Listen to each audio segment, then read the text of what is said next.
Just before we dive into the video, I want to let you guys know we have an awesome giveaway running right now with the guys over at Gamerchic for everything you see on screen. If you want to get involved, be sure to click that link in the description box down below. And if you want to save some money on buying Iceborne in the UK, then you can go over to their website and use the code Arekkz Gaming, which makes it one of the cheapest places to buy right now.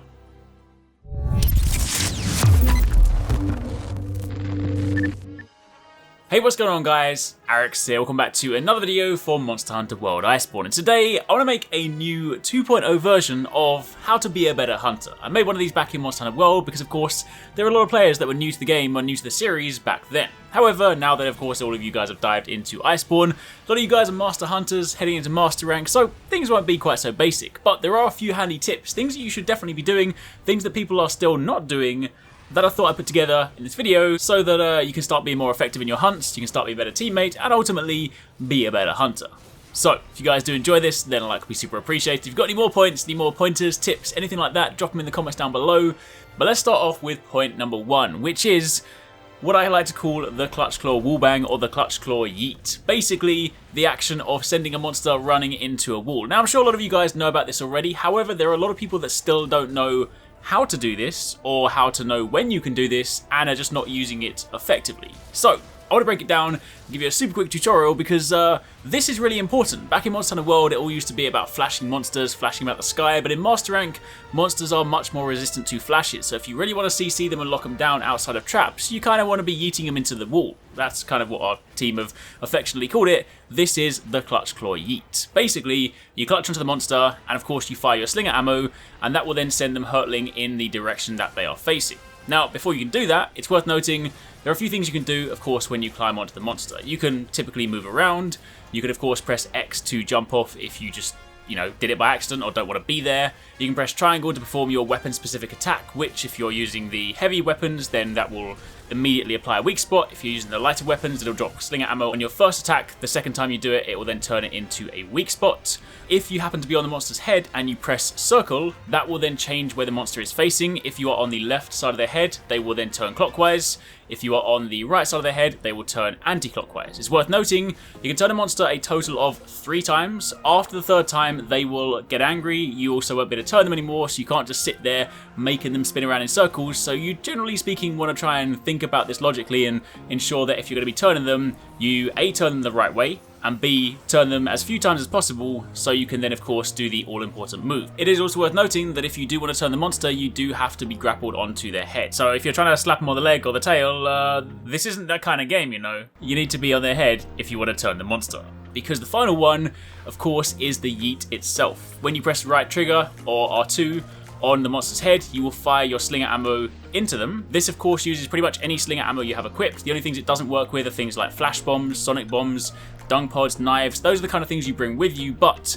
anything else, things you can pick off the ground like stones, bright moss, water pods, anything like that, also any of the slinger ammo the monsters drop, any of that, you can use that. It consumes all of it upon pressing right trigger or R2, but you will then fire it out into the monster, and assuming they are not enraged, it will send them running forward. If they then hit a wall, they'll get knocked over, they'll take some damage, some pretty notable damage in the process, and also it's worth noting that if they have a weak spot applied to them, then they take bonus damage because of course the weak spot also gets hit in the process. Now, for those of you guys wondering how you know when you can do this, it's simply a case of turning your attention to the minimap. You will notice that when a monster is not enraged, they have a yellow eye on their monster icon. Meanwhile, when they're angry, when they're enraged, they have a red eye.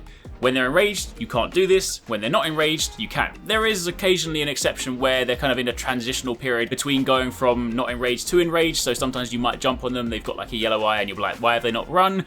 But then shortly after they will then get angry. So occasionally it might not necessarily work out how you want, but that is the simple way to know. If they have a yellow eye in the minimap, know that they are, as we like to refer to it, yeet ready.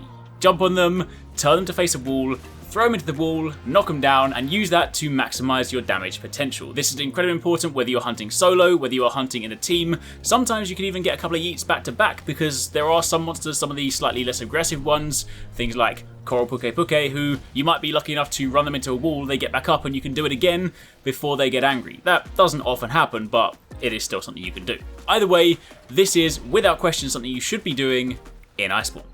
Next up, in at number 2, I mentioned a similar thing in my original How to Be a Better Hunter guide, and that is bringing life powder, but this time around it's bringing Dust of Life. Do not sleep on this. I don't care if you are the best hunter in the world. I don't care if you are a veteran who can go in wearing no armor and nothing but a stick and a teaspoon and defeat a monster.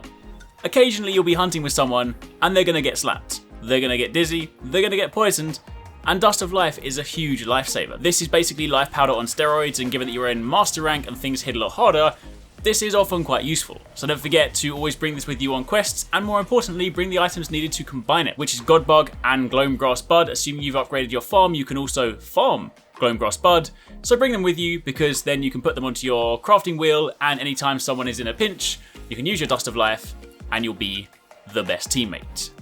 Point number 3 is, of course, applying weak spots. I'm sure a lot of you guys do this, but some people still do not. Don't forget that, of course, anytime a monster does not have a weak spot, you typically want to try and apply them because they make a huge difference in battle. When a monster has a weak spot and you're attacking it, you do bonus damage, but don't forget the weak spots also have the unique functionality that they allow you to attack areas you otherwise wouldn't normally be able to, areas you might bounce from, or areas that simply aren't weak spots, especially if you are, say, newer and you're fighting something like the final boss and you're having a hard time trying to hit the head or trying to hit the front legs because it's kind of dangerous to be there.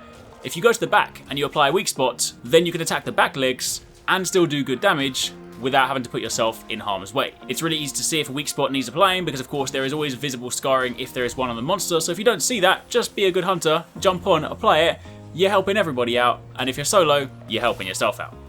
Point number 4 is using the raider rides to mount. A lot of people may not be using the Iceborne Uber service, which of course are the raider rides. If you guys haven't unlocked it in Hoarfrost Reach, we of course have a guide on how you can do that. But more importantly, the raider rides are, they're kind of useful for just getting around the map. You jump on them and they then run you to your destination. For those of you guys that have trouble with them, don't forget you want to jump on the raider ride first and then set your destination marker. It doesn't seem to work the other way around, so if you set a waypoint and then you jump on it, it's still going to get lost. But that's not the point I'm talking about. I'm not talking about how you can use the raider rides. What I want to talk about is using them to mount effectively. What some people don't realize is that when you jump off a raider ride and you do a mounting attack, you get a mounting bonus. So basically, if you enter an area whilst on the back of your raider ride, not only is it convenient because you can be sharpening on the way, drinking your potions on the way, your mega demon drug, anything like that, but once you get to the monster and you jump off your raider ride, that mounting bonus means you may well just pull off that mount straight away. So use that to enter the battlefield. And then finally, on the topic of mounting, I want to give a massive shout out to Wyverian4G for this one. I saw this video crop up on Twitter. They had some really cool tech. In fact, I'll link their actual video they made in the description box down below. But don't forget, you can use the glider mantle to mount. You can grapple onto monsters, and then you can press X to cancel the grapple. But if you have the glider mantle equipped, that will then put you into a gliding state. And from that point, you can then pull off an aerial attack. This applies to any weapon. Of course, some weapons have some pretty meaty aerial attacks, and that's of course where the whole sort of glider style thing came from that Wyverian made the video on, so definitely do check that out. But otherwise, on a more basic level, you can simply use this if you need to mount a monster in an area that doesn't typically have ledges. You can do this with any weapon. Every weapon has some kind of aerial attack. Simply grapple on, press X to cancel the grapple to drop off, and then assuming you're wearing the glider mantle, you begin flying, attack, and then use this to mount spam the monster. Anyway, there's a few handy tips that some of you guys might want to take into account to be a better hunter. Hopefully you guys enjoyed the video. Of course, if you've got any more, by all means let me know in the comments down below, and be sure to keep it locked for plenty more Iceborne content. I really hope you guys enjoyed that video. Remember to hit that subscribe button and also click on the little bell icon to turn on notifications so you don't miss my next upload. Also, don't forget you can check out 269 and Paradise Central streaming over on Twitch 6 days a week. You can find a link to the multi-stream in the description box down below. Be sure to drop by and get involved. Thanks again for watching. Take it easy. Catch you next time. Peace out.